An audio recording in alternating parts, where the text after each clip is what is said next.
ശ്രീ പെരുമൺപുറ മഹാവിഷ്ണു ക്ഷേത്രത്തിൻ്റെ മഹോത്സവത്തോടനുബന്ധിച്ചാണ്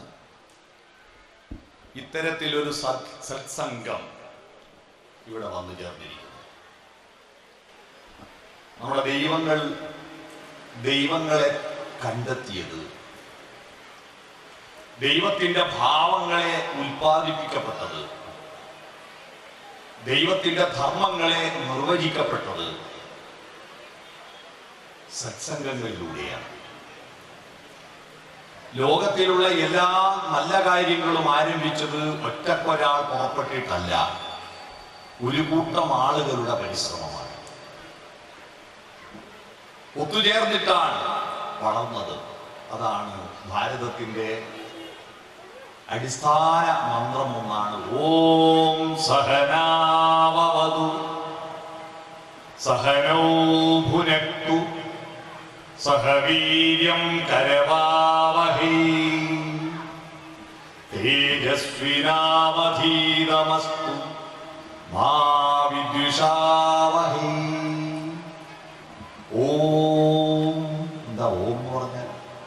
ഞാൻ കഴിഞ്ഞ ദിവസം ഒരു സ്ഥലത്ത് പോയിട്ട് ഓംകാരം എന്താന്ന് ചോദിച്ചപ്പോ മുമ്പിൽ ഇരിക്കുന്ന ഒരു കുട്ടി എഴുന്നേറ്റ് പറഞ്ഞത് ഓംകാരം എന്ന് പറഞ്ഞാൽ ദൈവത്തെ ഡൗൺലോഡ് ആക്കുന്ന പാസ്വേഡാണ്. എല്ലാം ഇപ്പൊ കമ്പ്യൂട്ടറിൽ ഡൗൺലോഡ് ആക്കാൻ ഒരു പാസ്വേഡ് വേണ്ടേ?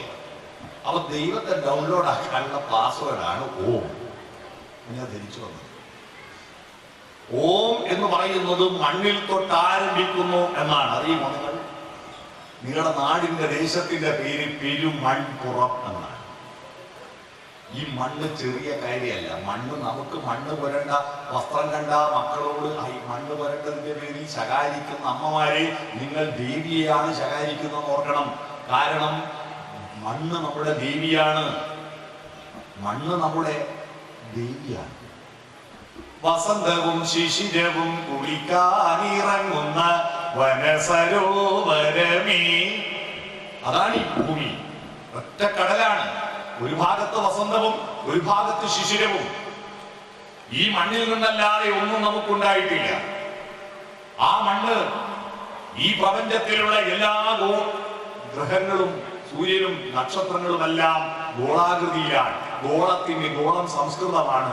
മലയാളത്തിൽ എന്താ പറയാ? ഗോളത്തിന് കുരു എന്നാണ്. ഗോളത്തിന് പറയുന്ന കുരു.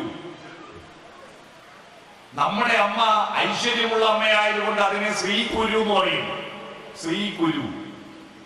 ആ ശ്രീകുരു അറിയാവോ? അമ്മ കൊടുങ്ങല്ലൂർ ശ്രീകുരുമേ കേട്ടിട്ടില്ലേ? എന്താ സംഭവം മനസ്സിലായോ? ശ്രീകൂർമ്മ എന്ന് പറയുന്നത് ശ്രീകുരു അമ്മയാണ്. ഈ ഭൂമിയാണ്. ആ ഭൂമിയിലേക്കാണ് ഭാരതം കണ്ട ഏറ്റവും മഹതിയായിരിക്കുന്നൊരു സ്ത്രീ ഭൂമിയിൽ നിന്ന് വന്നിട്ട് ഭൂമിയിലേക്ക് തിരിച്ചു പോയവളാണ്. ആരാണത്? ഭൂമിയെ കലപ്പ കൊണ്ട് സിതം ചെയ്യുമ്പോ, സിതം ചെയ്യുക എന്ന് പറഞ്ഞാൽ ഉഴുതുമറിക്കുക. ഉഴുതുമറിക്കുമ്പോൾ ആ കലപ്പയിൽ തട്ടിയ പെട്ടിയിൽ കിട്ടിയ കുട്ടിയാണ് സീത. അവസാനം ഭൂമിയിൽ നിന്ന് വന്ന സീത ഭൂമിയിലേക്ക് തിരിച്ചുപോയി. ഈ ഭൂമി ഒരു പ്രധാനപ്പെട്ട മഹത്തരമായ കാര്യമാണ്. ആ ഭൂമി മണ്ണാണ്. ആ മണ്ണാണ് നമ്മളും മണ്ണാകും. അതുകൊണ്ട് മണ്ണ് കാണുമ്പോ കുട്ടികളുടെ ട്രൗസറിലോ കുപ്പായത്തിലോ മണ്ണ് പുരണ്ടതിന്റെ പേരിൽ ഇനി ഏതെങ്കിലും അമ്മമാർ കുട്ടികളെ ശകാരിച്ചിട്ടുണ്ടെങ്കിൽ നിങ്ങൾ ദേവിയെ നിന്ദിക്കുകയാണ്, പുച്ഛിക്കുകയാണെന്ന് തിരിച്ചറിഞ്ഞുകൊള്ളുക. അതുകൊണ്ട് മക്കളെ നന്നായി മണ്ണ് പുരളുക. രാവിലെ സ്കൂളിൽ പോകുമ്പോ എങ്ങനെയാണ് ട്രൗസറും കുപ്പായം ഉള്ളത്, അതേ കോലത്തിൽ ഒരു ചുളിവില്ലാതെ ഒരു മണ്ണ് പുരളാതെ തിരിച്ചു വരുന്ന കുട്ടിയാണെങ്കിൽ ആ കുട്ടി വെറും പൊട്ടനാണ്. അവ കംപ്ലീറ്റ് പൊരണ്ട് മുടിയുള്ള പാറി എനർജറ്റിക് ആയിട്ട് വരുമ്പോഴാണ് അവന് ഗുരുത്വം ഉണ്ടാകുന്നത്. എന്താ ഗുരുത്വം എന്ന് അറിയാമോ?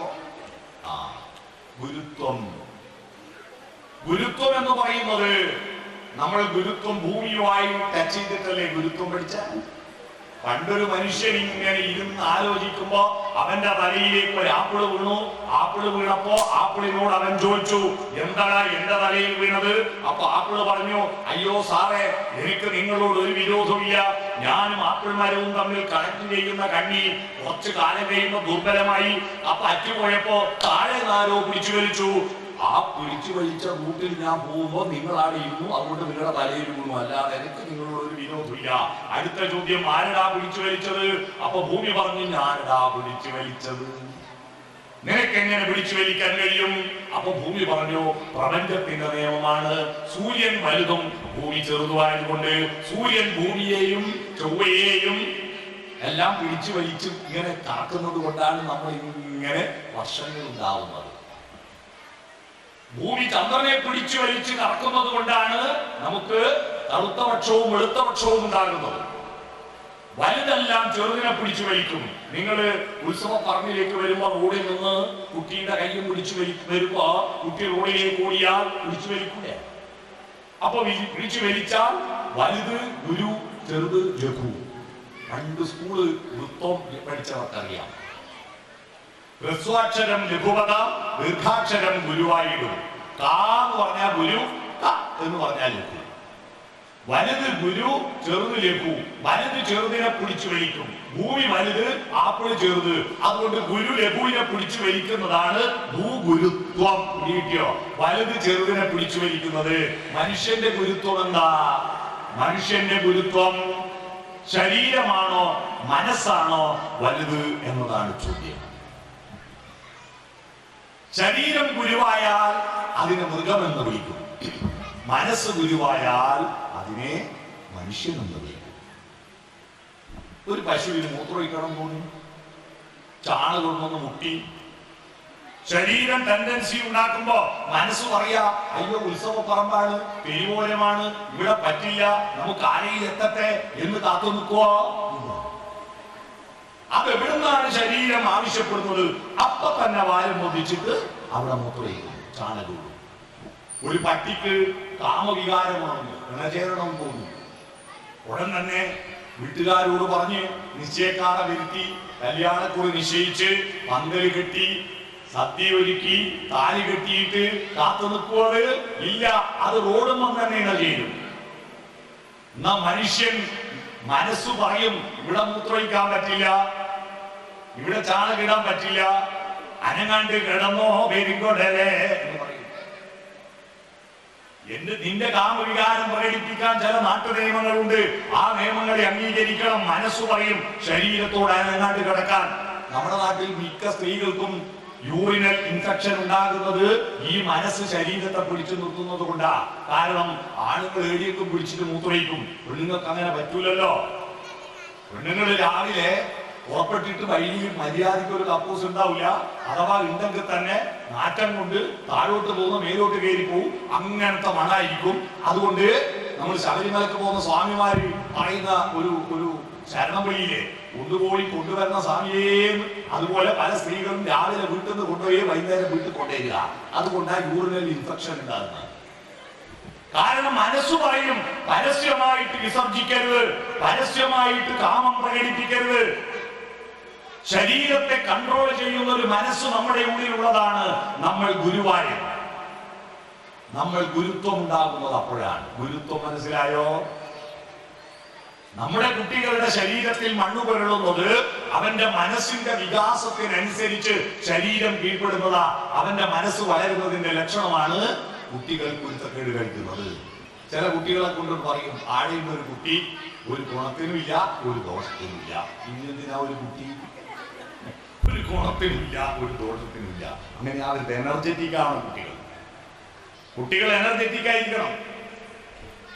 ഒരു ചെറിയ കുട്ടി, ഒന്നോ രണ്ടോ ചെറിയ കുട്ടികളുള്ള ഒരു വീട്ടിൽ ചെന്നാൽ ആ വീട് സംസ്കാരമുള്ളതാണോ എന്ന് ഞാൻ നോക്കുന്നത് ആ വീട്ടിന്റെ ചുമര് നോക്കിയിട്ടാണ്. ആ ചുമരുകളെല്ലാം നല്ല വൃത്തിയിൽ കിടക്കുന്നുണ്ടെങ്കിൽ ആ വീട് വൃത്തികെട്ട വീടാണ്, അവിടുത്തെ മനസ്സ് വൃത്തികെട്ടതാണ്. എന്നാൽ ആ ചുമരിൽ കുട്ടികൾ കരിക്കട്ട കൊണ്ടും ക്രയോൺ കൊണ്ടും വരഞ്ഞ് കംപ്ലീറ്റ് ചിത്രങ്ങളാക്കി വെച്ചിട്ടുണ്ടെങ്കിൽ ആ വീട് ഐശ്വര്യമുള്ള വീടാണ്. കുട്ടികളെ, നിങ്ങളുടെ വീടിന്റെ ചുമരുകൾ അപ്പെക്സ് അൾട്ടിമ കമ്പനിക്ക് വേണ്ടിയല്ല, നിങ്ങൾക്ക് വേണ്ടിയാണ്. അതുകൊണ്ട് ചുമരുമ്പൽ വരക്ക് ചുമരുമ്പൽ. കൊട്ടാരത്തിന്റെ ചുമരിൽ ചിത്രം വരച്ചിട്ട് അടിവാങ്ങി ഓടിത്തളർന്നൊരു പയ്യൻ, അവന്റെ പേര് രവി എന്നാൽ. അവനിങ്ങനെ ഒളിച്ചൊളിച്ചു കിട്ടുന്ന സമയത്ത് കരിക്കട്ട കൊണ്ട് കൊട്ടാരത്തിന്റെ ചുമരിൽ, കിളിമാനൂർ കൊട്ടാരത്തിന്റെ ചുമരിൽ ചിത്രം വരച്ച് അവസാനം ഒരു ദിവസമാണ് ഇവന്റെ ഓട്ടം കണ്ടിട്ട് അവന്റെ അമ്മാവൻ രാജരാജവർമ്മ ഇവന്റെ ചിത്രങ്ങൾ നോക്കുന്നത്. അപ്പോഴാണ് രാജരാജവർമ്മയ്ക്ക് മനസ്സിൽ ബൾബ് കത്തിയത്. അവനെ കൂട്ടിക്കൊണ്ടുവന്നിട്ട്, കുറെ കുട്ടികളെ കൂട്ടിക്കൊണ്ടുവന്നിട്ട് എഴുക്കുത്തി നിന്നാൽ എങ്ങനെയായിരിക്കും കുത്തുകൾ ഇടുക എന്ന് ഒന്ന് പറഞ്ഞാട്ടെ. ഇവൻ ഉടൻ തന്നെ ഇട്ടുകൊടുത്തു. അവനാണ് നമ്മുടെ ദൈവങ്ങളെ തന്നത്. നമുക്ക് ദൈവങ്ങൾ പറഞ്ഞു തന്നാരാ? ശ്രീകൃഷ്ണനും ശ്രീരാമനും സെൽഫി എടുത്തിട്ട് ഇങ്ങോട്ട് അയച്ചു തന്നോ? ഞാൻ ഇങ്ങനെയാണ്, എന്റെ ഫോട്ടോ ഇങ്ങനെയാണെന്ന് പറഞ്ഞിട്ട് ദൈവങ്ങൾ ആരെങ്കിലും ഫോട്ടോ അയച്ചു തന്നോ? ദൈവങ്ങളെ നമുക്ക് കാണിച്ചു തന്നത്, നമുക്ക് പരിചയപ്പെടുത്തി തന്നത് മഹാവിഷ്ണുവിനെ എങ്ങനെയാ? മിന്നും പൊന്നിൻ കിരീടം തരിവള കടകം കാഞ്ചി പൂജേരമാല.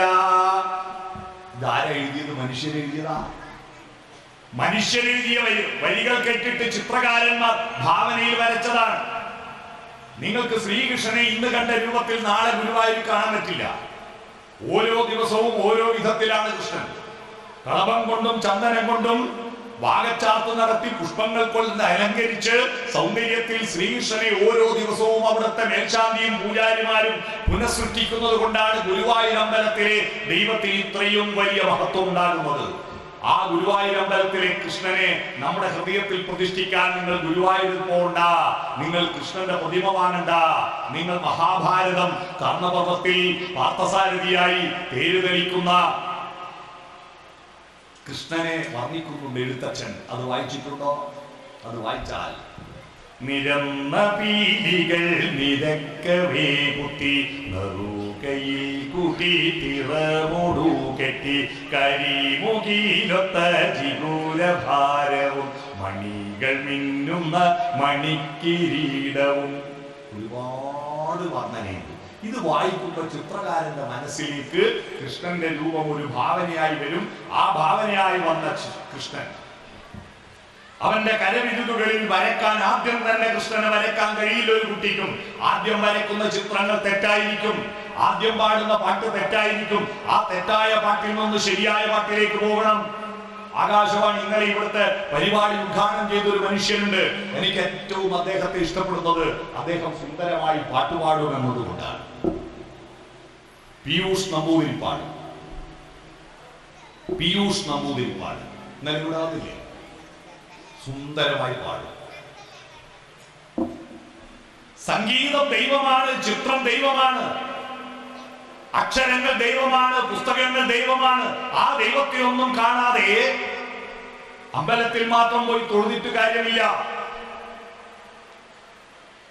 ഒരു കുട്ടി, അഗസ്റ്റിൻ എന്ന് പറയുന്ന ഒരു ക്രിസ്ത്യാനിയുടെ ഒരു മകൻ നന്നായി പാട്ടുപാടുമായിരുന്നു. ആ പാട്ടുപാടുന്നത് കണ്ടിട്ട് എല്ലാവരും പറഞ്ഞു, അന്ന് ടി വി ഇല്ല, മൈക്ക് സെറ്റ് ഒന്നും നാട്ടിൽ സുലഭമല്ല. അപ്പൊ അവനോട് പറഞ്ഞു, റേഡിയോ, അന്ന് ആകെയുള്ള ഒരു വാർത്താവിനിമയ സംവിധാനം റേഡിയോ ആണ്. നമ്മളെല്ലാം പാട്ട് കേട്ടത്, വാർത്ത കേട്ടതെല്ലാം റേഡിയോയിലൂടെയാണ്. അന്ന് കോഴിക്കോടും കണ്ണൂരൊന്നും റേഡിയോ സ്റ്റേഷൻ ഇല്ല, ആകെ തിരുവനന്തപുരത്താണ് റേഡിയോ സ്റ്റേഷൻ. അവിടെ നീ പോയിട്ട് പാട്ടുപാടാൻ നിനക്ക് ചാൻസ് കിട്ടിയാൽ നിന്റെ പേര് പ്രശസ്തമാകുമെന്ന് പറഞ്ഞു. അങ്ങനെ അവൻ അവിടെ അപേക്ഷ കൊടുത്തു, അവനെ വിളിച്ചു. അവിടെ പോയിട്ട് റൂം തുറന്നു, എല്ലാ സെറ്റപ്പിലും റെക്കോർഡിംഗ് സിസ്റ്റം ഒക്കെ വെച്ചിട്ട് ഇവന്റെ വോയിസ് ടെസ്റ്റ് നടത്താൻ വേണ്ടി അവിടെ പോയിരുന്ന് ലൈറ്റെല്ലാം ഇട്ടപ്പോ ഇവന് വിറച്ചിട്ട് പാട്ട് പാടിയപ്പോ സംഗതികളൊന്നും വന്നില്ല. സംഗതി എന്ന് പറഞ്ഞാൽ സമ്യക്കായ ഗതി, ശ്വാസത്തിന്റെ സമ്യക്കായ ഗതിയാണല്ലോ സംഗതി. അതാണല്ലോ സംഗീതമായി മാറുന്നത്. സംഗതികളാണ് സംഗീതമായി മാറുന്നത്. ലയമില്ല, ശ്രുതിയില്ല. അവനോട് തുടങ്ങി ഒരു 5 മിനിറ്റ് പാടിയപ്പോ പറഞ്ഞു, മോനെ നിർത്തിക്കോ, നിന്നെ കൊണ്ട് ഇത് നടക്കില്ല, നീ വേറെ എന്തെങ്കിലും പണിക്ക് പോയിക്കോ. ഇവൻ വീട്ടിൽ പോയി കരഞ്ഞപ്പോ അവന്റെ അച്ഛൻ നാടകത്തിൽ അന്ന് റെക്കോർഡില്ല, പാട്ട് നേരിട്ട് പാടുക. അങ്ങനെ പോയി പാട്ടുപാടുന്ന കൂട്ടത്തിൽ നീയും പോയി പാടാനെന്ന് പറഞ്ഞു. അവൻ അങ്ങനെ നാടകത്തിൽ പാട്ടുപാടി. ഇടയിൽ നീക്കപ്പുറവിൽ ഗ്രീൻ റൂമിൽ പോയി കിടന്നുറങ്ങി വയറ്റത്തടിച്ച്, അന്ന് തവലയും മൃദംഗവും ഇല്ലാത്തതുകൊണ്ട് വയറ്റത്തടിച്ച് പാട്ടുപാടി. ഞാനിപ്പോ ഇങ്ങോട്ട് വരുമ്പോ ഞാൻ വന്ന ബസ്സിൽ ആകാശവാണിയിലെ പാട്ടുണ്ടായിരുന്നു. ആ പാട്ട് ആ പയ്യൻ്റെതായിരുന്നു. പാപവിമോചന പവിതരാദിനദപദവല്ലവതാന തിരിധം തരിയുദരിത തിത്തിരാന തിലനാതന തരി ധിത്താകൃതജം ജം ധിത്താകൃതജം ജം ധിത്താകൃതജം ജം ഗോപാലക പാഹി മാം അനിശം സാരദ ഭവമദഗര സദീർഘദീന ഭൂസുരാസിത സാരദ ഭവമദഗര സദീർഘദീന ഭൂസുരാസിത പാദരഹിത ധനജയ നിരുപമ പദകരാജരഥകമലാപരതാന തിരിധം തരിയുദരിത തിത്തിരാന തിലനാതന തരി ധിത്താകൃതജം ജം ധിത്താകൃതജം ജം ധിത്താകൃതജം ജം ഗോപാലക പാഹി മാം അനിശം. ഈ പാട്ടായിരുന്നു ഞാൻ കേട്ടത്. ഈ പാട്ടുപാടിയ ഇന്ന് ആകാശവാണി ഒരു ദിവസം അദ്ദേഹത്തിന്റെ പാട്ടില്ലാതെ ഒരു ദിവസവും കൂട്ടാറില്ല. അദ്ദേഹമാണ് ഗുരുവായൂർ അമ്പലനടയിൽ ഒരു ദിവസം ഞാൻ പോകും, ഗോപുരവാതിൽ തുറക്കും, ഗോപകുമാരനെ കാണുമെന്ന് 60 കൊല്ലായി പാടും ഇതുവരെ കയറ്റിയിട്ടില്ല. കാരണം അദ്ദേഹത്തിന്റെ ശരീരം മാമോദീസ മുഖ്യതാവൂല. ആ ഗുരുവായൂരിലുള്ള മഹാന്മാരെ നിങ്ങൾ പറയാൻ ശരീരമല്ല ആത്മാവാണ് പ്രധാനം. അങ്ങനെ ആത്മാവാണ് പ്രധാനമെങ്കിൽ ഇന്ന് കേരളത്തിലും ഇന്ത്യയിലും ഏറ്റവും നല്ലൊരു ഭക്തൻ ആരാണെന്ന് ചോദിച്ചാൽ ഞാൻ പറയുന്ന യേശുദാസാണെന്ന്. ആ ശരീരമല്ല, അദ്ദേഹത്തിന്റെ നാദവും മനസ്സുമാണ് പ്രധാനം. പ്രഭാതത്തിൽ ഗുരുവായൂരപ്പനെ തുയിലുണർത്തുന്നത് ആരാ? നാരായണീയ പാരായണം നടന്നില്ലേ? എനിക്ക് തൊട്ട് മുമ്പൂടെ നോട്ടീസ് കണ്ടുല്ലേ? നാരായണീയം സാന്ദ്രാനന്ദാവബോധാത്മകമനുപമിതം നിർമുക്തം നിത്യമുക്തം കാലദേശാവധിഭ്യ അസ്പഷ്ടം ദൃഷ്ടമാത്രേ പുനരൊരു പുരുഷാർത്ഥമാനം എന്ന് പാട്ടുപാടി ഗുരുവായൂരപ്പനെ തുയിലുണർത്തുന്നത് ഈ അമ്പലത്തിൽ പ്രവേശന അനുമതി നിഷേധിച്ച ആ യേശുദാസിന്റെ നാടകമാണ്. ഗുരുവായൂരപ്പനെ തുയിലുണർത്തി കഴിഞ്ഞാൽ പിന്നെ അടുത്ത KSRTC ബസ്സും പിടിച്ച് നേരെ പമ്പേ പോയി ഇറങ്ങണം. രാത്രി 11 മണിക്ക് ശബരിമലയുടെ മോന്തായത്തിൽ എത്തണം. അവിടെ എത്തിയിട്ട് ഗുരുവായൂരപ്പനെ ഉണർത്തി അതേ നാമം തന്നെ വേണം അയ്യപ്പനെ ഉറക്കാൻ. ഹരിവരാസനം വിശ്വമോഹനം ഹരിരഥീശ്വരം ആരാധ്യപാദുകം ഹരിവിമർദ്ദനം നിത്യമർദ്ദനം ഹരിഹരാത്മജം ദേവമാശ്രയേ ശരണമയ്യപ്പ സ്വാമി ശരണമയ്യപ്പ ശരണമയ്യപ്പ സ്വാമി ശരണമയ്യപ്പ എന്ന് പാടിയ അതേ ശബ്ദം എങ്ങനെ വന്നു? ആദ്യത്തെ പാട്ട് നന്നായിട്ടല്ല. നിങ്ങളുടെ കുട്ടികളിലെല്ലാം ഉള്ള ദൈവാംശത്തെ ഉണർത്താൻ നിങ്ങളുടെ വീടിന് അവസരം ഒരുക്കാത്തതാണ്. നമ്മുടെ നാട്ടിൽ അമ്പലങ്ങൾ വളരുന്നു, ഉത്സവങ്ങൾ വളരുന്നു, പ്രാർത്ഥനകൾ വളരുന്നു, പൂജാമുറികൾ വളരുന്നു, വഴിപാടുകൾ കൂടുന്നു, അഭിഷേകം കൂടുന്നു. പക്ഷേ അത് കൂടുന്നതിന് ആനുപാതികമായി നമ്മുടെ നാട്ടിൽ നന്മ വർദ്ധിക്കുന്നുണ്ടോ? കരുണ വർദ്ധിക്കുന്നുണ്ടോ? സ്നേഹം വർദ്ധിക്കുന്നുണ്ടോ? സഹാനുഭൂതി വർദ്ധിക്കുന്നുണ്ടോ? സംസ്കാരം വർദ്ധിക്കുന്നുണ്ടോ? ഈ ചോദ്യത്തിന് ഉത്തരം കാണുന്നത് ഈ പുരുഷാരമാണ്, ഈ ജനക്കൂട്ടമാണ്. പ്രാർത്ഥനയും ഉത്സവവും വർദ്ധിക്കുന്നതിന് ആനുപാതികമായി നമ്മുടെ നാട്ടിൽ സാംസ്കാരിക വർധനമല്ല, സാംസ്കാരിക ചുതി ഉണ്ടാകുന്നത്. എവിടെയോ ഒരു സ്പെല്ലിംഗ് മിസ്റ്റേക്ക് ഇല്ലേ? ആ സ്പെല്ലിംഗ് മിസ്റ്റേക്ക് കണ്ടെത്താനാണ് ഞാൻ അമ്പലത്തിൽ പോയി പ്രസംഗിക്കുന്നത്. മനസ്സിലായോ? ആ സ്പെല്ലിംഗ് മിസ്റ്റേക്ക് ഞാൻ ആ സ്പെല്ലിംഗ് മിസ്റ്റേക്ക് കണ്ടെത്തില്ല. പക്ഷെ നമുക്ക് ഒരുമിച്ച് ചിന്തിക്കാം, എന്താ പറ്റിയത്? നമുക്ക് എന്താണ് പ്രശ്നം? ഈ അമ്പലത്തോടനുബന്ധിച്ച് ഇവിടെ പൂജയും അഭിഷേകവും ആരാധനയും നടത്തിയ പോലെ എന്തിനായിട്ടാണ് പ്രസംഗം എന്ന് വിചാരിക്കുന്നവരാണ്. പ്രസംഗം കഴിയുന്നവരെ കാത്തുനിൽക്കും, എന്നിട്ട് പ്രസംഗം തീർന്നാൽ ഓടി വരും. പ്രസംഗിക്കുന്നത് എന്തിനാണ്? സാംസ്കാരിക സമ്മേളനം എന്തിനാണ്? ഈ പ്രാർത്ഥനയിലൂടെ നേടേണ്ടതായ ലക്ഷ്യങ്ങളിലേക്ക് നമ്മുടെ ജനതയും എന്റെ ഉള്ളും എന്റെ പുറവും വളരുന്നുണ്ടോ എന്ന് പരിശോധിക്കാൻ നമ്മൾ ഒന്ന് ഇരുന്ന് ചിന്തിക്കലാണ് ഇത്തരത്തിലുള്ള സാംസ്കാരിക സമ്മേളനം.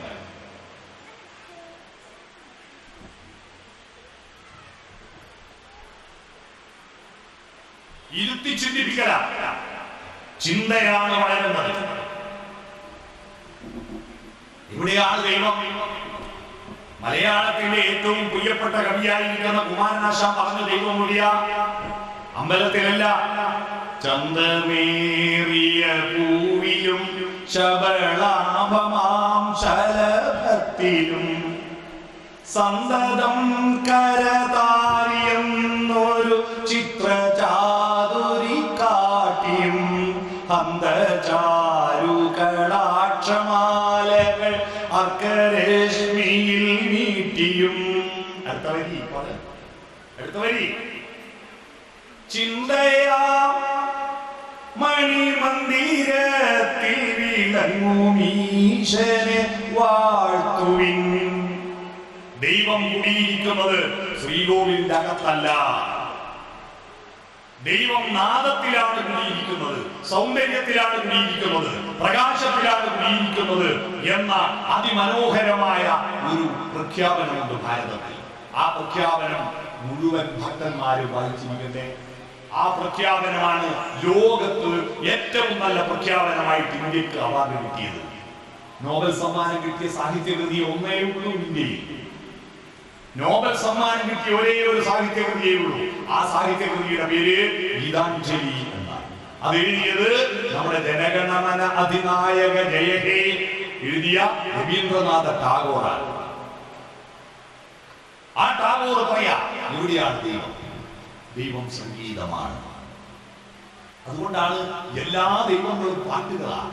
മലയാളികൾക്ക് രാമനെ പരിചയപ്പെട്ടത് എങ്ങനെയാണെന്നറിയോ? 9ാം നൂറ്റാണ്ട് വരെ ഇവിടെ രാമനില്ല, കൃഷ്ണനില്ല, വിഷ്ണുവില്ല, ഒന്നും ഈ ദൈവത്തെ അറിയില്ലായിരുന്നു ദ്രാവിഡന്മാർക്ക്. നമുക്കറിയുന്നത് ഇടലച്ചോട്ടിൽ, ചെമ്പകച്ചോട്ടിൽ, എലഞ്ഞിച്ചോട്ടിൽ, കാഞ്ഞിരച്ചോട്ടിൽ വനദേവതമാര്, നായാട്ടുദേവന്മാര്, ഞങ്ങൾക്ക് മുത്തപ്പൻ അല്ലെ, നായാട്ടുദേവനാണ് മുത്തപ്പൻ. അമ്പും വില്ലും എടുത്തിട്ടില്ല മുത്തപ്പൻ. ഉണക്കു മത്സ്യം ചുട്ടു തിന്നുന്ന മുത്തപ്പൻ അല്ലെ, നായാട്ടുദേവനാണ്. വയനാട്ടുകുലവൻ നായാട്ടുദേവനാണ്. കാഞ്ഞിരച്ചോട്ടിൽ, ചെമ്പകച്ചോട്ടിൽ, എലഞ്ഞിച്ചോട്ടിലുള്ള ഭഗവതിമാർ പോതിയ, ഭഗവതിയല്ല പോതി, ചെറിയ പോതി, വലിയ പോതി. കാലൻ ഗുളികനാണ്, ഗുളികൻ. കൊട്ടൻ തെയ്യമുണ്ട്, കൊട്ടൻ തെയ്യമുണ്ട്. എത്ര തെയ്യമുണ്ട്! ഇതായിരുന്നു നമ്മുടെ ദൈവങ്ങൾ. എന്നാൽ രാമനെ മലയാളികൾ അറിഞ്ഞത് പാട്ടിലൂടെയാണ്. മലയാള ഭാഷയിലെ ആദ്യത്തെ സാഹിത്യകൃതി ഏതാണെന്നറിയുമോ? ശ്രീരാമകവിയുടെ വിരാമചരിതം പാട്ട്. അതാണ് മലയാളത്തിലെ ആദ്യത്തെ സാഹിത്യകൃതി. 12ാം നൂറ്റാണ്ടിൽ ഉണ്ടായതാണ് ശ്രീരാമകവിയുടെ വിരാമചരിതം പാട്ട്. ഈ പാട്ടിലൂടെയാണ് നമുക്ക് രാമനെ അറിഞ്ഞത്. പിന്നീട് കൃഷ്ണനെ അറിഞ്ഞത് കൃഷ്ണപ്പാട്ടിലൂടെയാണ്. കൃഷ്ണഗാഥ എന്ന് പറഞ്ഞാൽ കൃഷ്ണപ്പാട്ട. ഗാഥ പാടുന്നത് ഗാഥ, ഗായതി അതാ ഗാഥ, പാട്ട്, കൃഷ്ണപ്പാട്ട്. പിന്നെ നമുക്ക് രാമനെയും കൃഷ്ണനെയും ആധ്യാത്മികമായി അറിഞ്ഞത് കിളിപ്പാട്ടിലൂടെയാണ്. എഴുത്തച്ഛന്റെ കിളിപ്പാട്ടുകൾ, കണ്ണശന്മാരുടെ ചമ്പുപ്പാട്ടുകൾ, ചമ്പു ഗദ്യവും പദ്യവും ഇടകലർത്തിയ സാഹിത്യരൂപം. പിന്നീട് പാന. എന്താ പാന? കൃഷ്ണ കൃഷ്ണ മുകുന്ദ ജനാർദ്ദന കൃഷ്ണ ഗോവിന്ദ നാരായണ ഹരി അച്യുതാനന്ദ ഗോവിന്ദ മാധവ സച്ചിദാനന്ദ നാരായണ ഹരി. ഇന്നലെയോളം എന്തെന്നറിഞ്ഞില്ല, ഇനി നാളെയും എന്തെന്നറിഞ്ഞില്ല. പാന, പാന, ജ്ഞാനപ്പാന. പാന എന്ന് പറഞ്ഞാൽ പാടുന്നത് പാന. മനസ്സിലായോ? പാടുന്നതാണ് പാന. പാട്ടുകളില്ലെങ്കിൽ, സംഗീതമില്ലെങ്കിൽ, ചിത്രമില്ലെങ്കിൽ നമുക്ക് ദൈവങ്ങളില്ല. അതുകൊണ്ടാണ് ദേവി നാദത്തിൽ കുടികൊള്ളുന്നവളാണ്. അതുകൊണ്ടാണ് 51 അക്ഷരാളി എന്ന് പറയുന്നത്.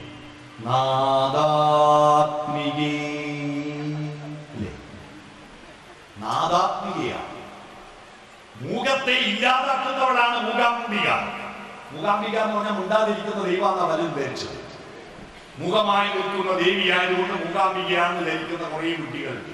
അല്ല, മൂകാംബികയ്ക്ക് മൂകാംബിക എന്ന് പേര് വന്നത് മൂകാസുരനെ കൊന്ന അംബികയാണ്. മൂകാസുരനെ കൊല്ലുക എന്ന് പറഞ്ഞാൽ നിശബ്ദതയെ ഭഞ്ജിച്ച് ശബ്ദത്തെ ഉത്പാദിപ്പിച്ചവളാണ് മൂകാംബിക. ഭാഷയില്ലാതെ, വർത്തമാനമില്ലാതെ നടന്നിരുന്ന കാട്ടാളന്റെ കാലത്ത് അതിന് ചിന്തകൾ ഉണ്ടായിരുന്നു. ചിന്തകൾ ഉണ്ടായിരുന്നില്ലേ? എനിക്ക് വിശക്കുന്നു എന്ന വാക്ക്, എനിക്ക് വിശക്കുന്നു എന്ന വാക്കുണ്ടാകുന്നതിന് മുമ്പ് വിശപ്പില്ലേ? മരണം എന്ന വാക്കിനുണ്ടാകുന്നതിന് മുമ്പ് മരണമില്ലേ? സന്തോഷം എന്ന വാക്കുണ്ടാകുന്നതിന് മുമ്പ് സന്തോഷമില്ലേ? വാക്കുകൾ പിന്നെ വന്നതാണ്, അതിന്റെ ആശയമാണ് ആദ്യം വന്നത്. അത് തൊണ്ടയിൽ നിന്ന് വൈഖരിയായി പുറത്തു വരാതിരുന്നത് കൊണ്ട് ആളുകൾക്ക് അക്ഷരമറിയാതെ നടക്കുന്ന കാലത്ത്, വാക്കുകളില്ലാത്ത കാലത്ത്, വാക്ക് എന്ന് പറഞ്ഞാൽ വാ എന്ന് പറഞ്ഞാൽ വായ, ക് എന്ന് പറഞ്ഞാൽ തൊണ്ടയിലൊച്ച, ക്, വായിലൂടെ തൊണ്ടയിലൊച്ച പുറത്തേക്ക് വരുന്നത് വാക്ക്. പിടികിട്ടിയോ? അതാണ് വാക്ക്. ആ വാക്കുകളില്ലാത്ത നിശബ്ദതയുടെ മുഖാസുരനായിട്ട് ഈ ലോകം മുഖാസുരനായിട്ട് നടക്കുന്ന കാലത്താണ് കാട്ടാളന്റെ മുമ്പിൽ ഒരു പക്ഷി ഒരു തൂവലിട്ട് കൊടുത്തത്. ആ തൂവലെടുത്തിട്ട് അതെന്റെ മനസ്സിൽ ചോദ്യം, എന്തിനാമോ ഏതിനാമോ എന്ന ചോദ്യം. ഈ എന്തിനാമോ ഏതിനാമോ മലയാളമൊന്നുമില്ല, അവന്റെ മനസ്സിലെ ആശയം ഞാൻ ഇപ്പൊ മലയാളത്തിൽ പറഞ്ഞേ ഉള്ളൂ. അപ്പൊ പക്ഷിയുടെ ചിറകടിച്ച് ചിലക്കൽ കേട്ടിട്ട് അവന് തോന്നുകയാണ്, പക്ഷി എന്നോട് സംസാരിക്കുക, നിന്റെ മനസ്സിലുള്ള ഭാവങ്ങൾ, നിന്റെ മനസ്സിലുള്ള സ്വപ്നങ്ങൾ, നിന്റെ മനസ്സിലുള്ള വികാരങ്ങൾ എഴുതാനുള്ള തൂലികയാണ് ഞാൻ തന്നിരിക്കുന്നത്, അത് മഷിയെ മുക്കി എഴുത്. അപ്പൊ മഷിയെവിടെ? അപ്പൊ കദളിച്ചെടി കാറ്റത്തിങ്ങനെ ഇലയാടുന്ന കണ്ടപ്പോ ഈ കാട്ടാളൻ വിചാരിച്ച് എന്നെ വിളിച്ചതാണ്. അവിടുത്തെ വന്നപ്പോ കദളിച്ചെടി ഇവരോട് സംസാരിക്കുന്ന ദലമർമ്മരങ്ങൾ പൊളിച്ചിട്ടു. ദലമർമ്മരങ്ങളിലൂടെ ഇലകൾ കാറ്റത്തിങ്ങനെ ഇളകുമ്പോൾ ദലമർമ്മരങ്ങൾ ഉണ്ടാവുമല്ലോ, ആ മർമ്മരങ്ങൾ നമ്മളോട് എന്തോ പറയുന്നില്ലേ? കാട്ടാളന് തോന്നുകയാണ്, എന്നോട് സംസാരിക്കുകയാണ്, എന്റെ കറുത്ത കായ പിഴിഞ്ഞെടുത്തിട്ട് അതിൽ മുക്കി എഴുതിക്കോ. മഷി കിട്ടി, തൂലികയും മഷിയും കിട്ടി. എഴുതാൻ കടലാസ് ഉണ്ടാവുന്നു, സ്ലേറ്റും കടലാസൊന്നും ഇല്ല, എവിടെ എഴുതും? അപ്പൊ പൂതണക്ക് എന്ന് പറയുന്ന ഒരു മരമുണ്ട്, പൂതണക്ക്. പൂതണക്ക് മരത്തിന്റെ പ്രത്യേകത കിഴങ്ങിന്റെ തൊലി പോലെ പലയെത്തി പൊളിച്ചെടുക്കാം. പൂതണക്ക് പറഞ്ഞ് എന്റെ തൊലി പൊളിച്ചെടുത്തിട്ട് അത് ഉണക്കി വെച്ചോ, എന്നിട്ട് അതിൽ എഴുതിക്കോ. പൂതണക്കിന് സംസ്കൃതത്തിൽ പറയുന്നത് ഭൂജവൃക്ഷം എന്നാണ്. അതുകൊണ്ട് പൂതണക്കിന്റെ തൊലിക്ക് പറയും ഭൂജപത്രം. ആ ഭൂജപത്രത്തിലാണ് കാളിദാസൻ അഭിജ്ഞാന ശാകുന്തളം നാടകം എഴുതിയത്. അഭിജ്ഞാന ശാകുന്തളം നാടകം എഴുതിയത് അതിലാണ്.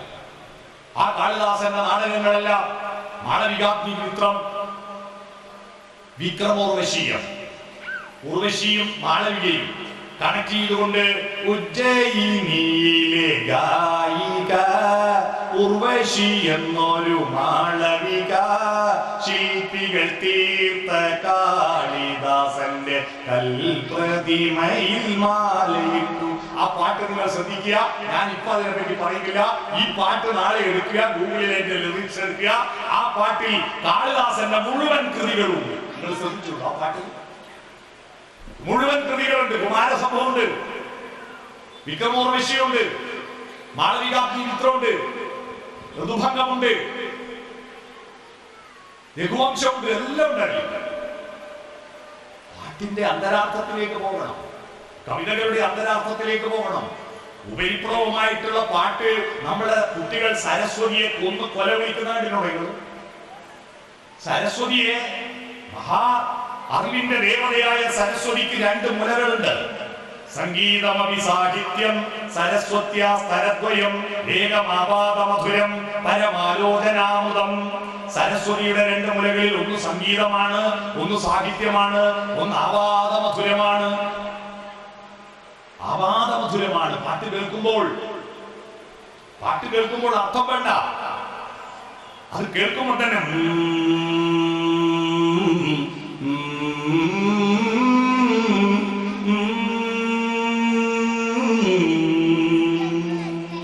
ഒരു വാക്കുമില്ലേ, പക്ഷെ അത് കേൾക്കുമ്പോ നമുക്ക് ആനന്ദം.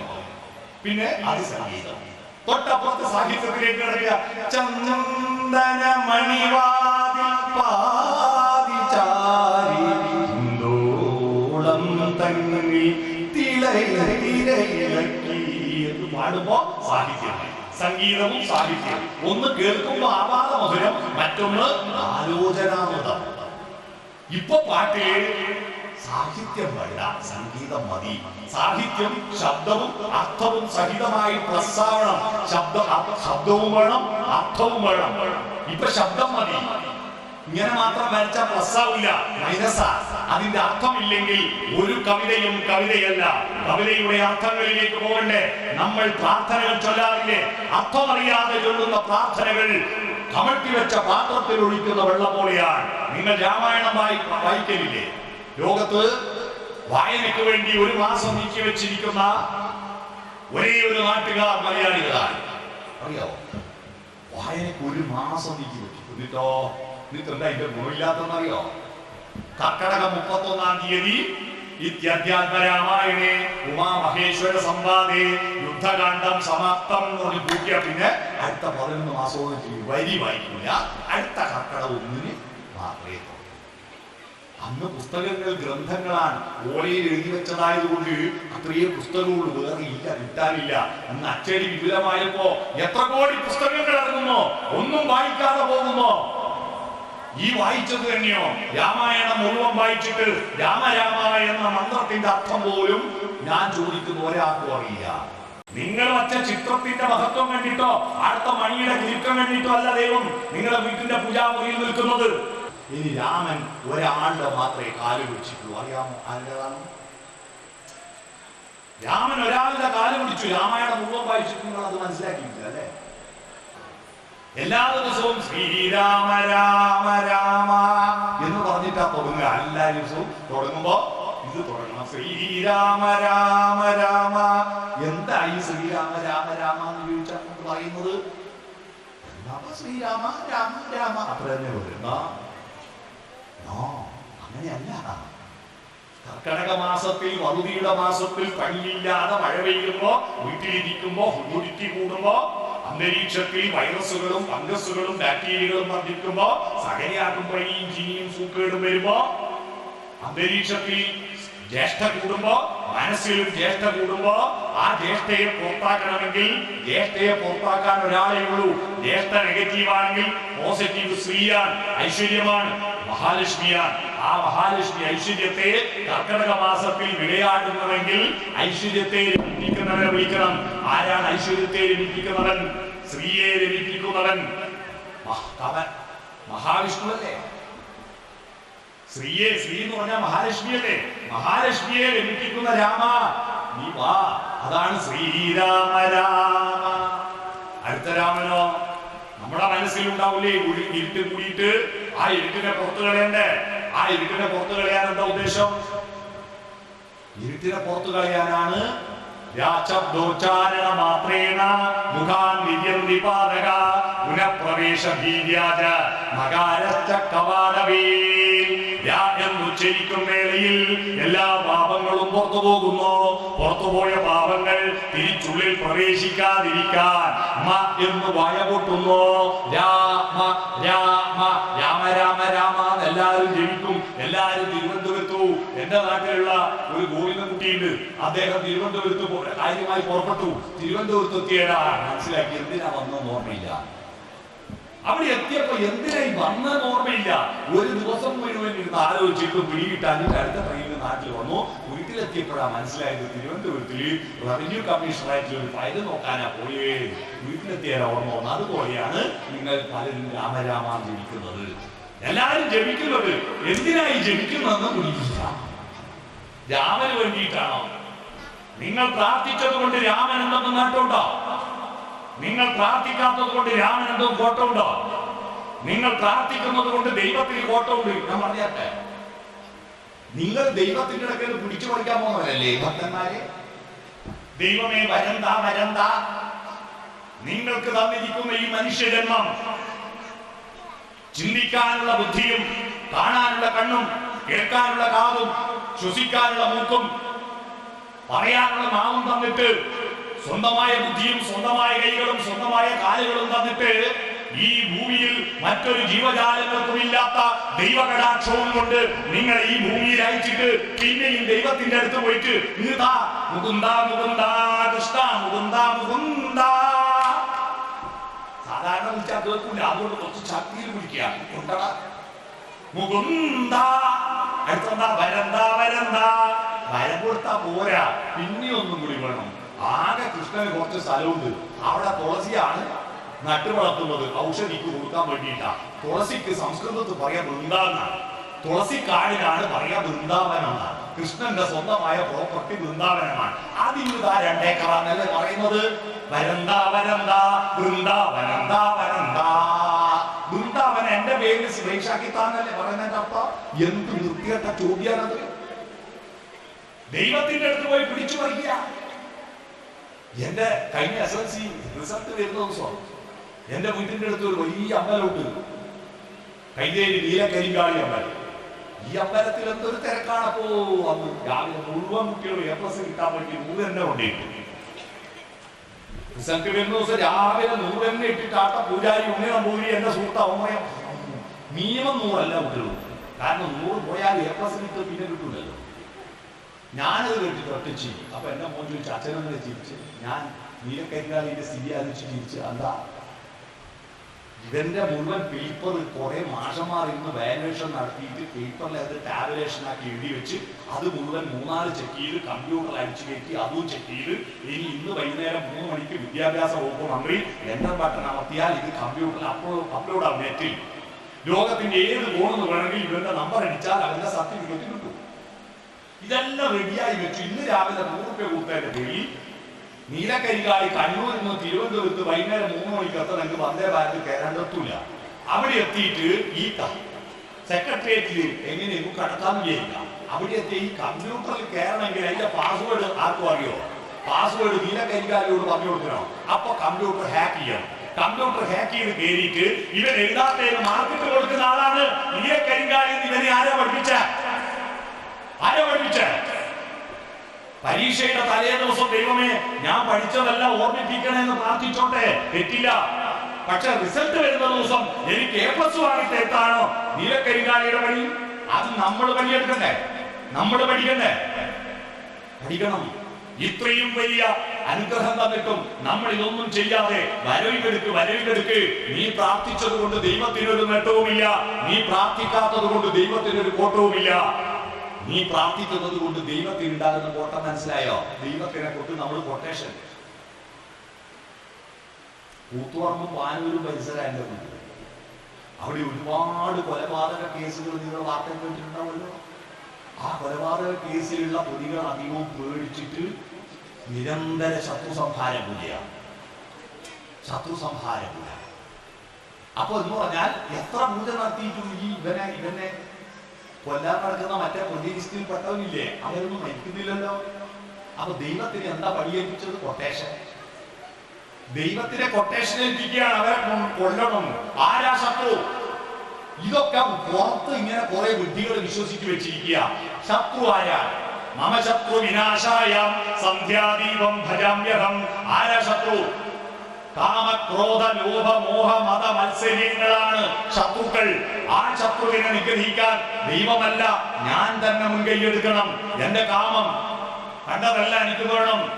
അതുകൊണ്ടാണല്ലോ 99 രൂപയുടെ മഹാമേള കാണുമ്പോ എനിക്കൊന്നും വേണ്ടതില്ല വീട്ടിൽ, എന്നാലും 99 രൂപയ്ക്ക് കിട്ടുമെങ്കിൽ ഫ്രീ കിട്ടുമെങ്കിൽ അത് കുരിപ്പിന്റെ കട്ടയും വാങ്ങിക്കൊണ്ടേക്കും. വാങ്ങിക്കൊണ്ടുവരിക. മാർക്കറ്റിൽ പോകുന്നത്, ഷോപ്പിങ്ങിൽ പോകുന്നത് വീട്ടിൽ എന്തെങ്കിലും ആവശ്യം ഉണ്ടായിട്ടല്ല. പണ്ടെല്ലാം ടൗണിൽ പോകുന്നത് എന്റെ വീട്ടിൽ ഒരു പാത്രം വേണം, ഒരു മൺചട്ടി വേണം, ഒരു ചൂലി വേണം, അല്ലെ ഒരു ചിരട്ട കയ്യിൽ വേണം, അല്ലെങ്കിൽ ഒരു ബക്കറ്റ് വേണം, അല്ലെ ഒരു കുടുവാള് വേണം. ഇതൊക്കെ വേണ്ടിയിട്ടാണ് ടൗണിൽ പോവുക. ഇപ്പൊ എന്തിനാ പോകുക? എന്താ വേണ്ടത് ഒരു പിടിയില്ല. നേരെ പോവുക, ആള് കയറുക, എന്താ വേണ്ടത് നാളെ കൊണ്ടേ വെച്ച കണ്ടിട്ട് തോന്നുക എനിക്കിത് വേണം. ലോഭമാണ്. ധൂർത്തടിക്കുകയാണ്. ഓരോ മണിവറ്റിന്റെ അകത്തും ഒരത്ഭുത പ്രപഞ്ചമുണ്ട്.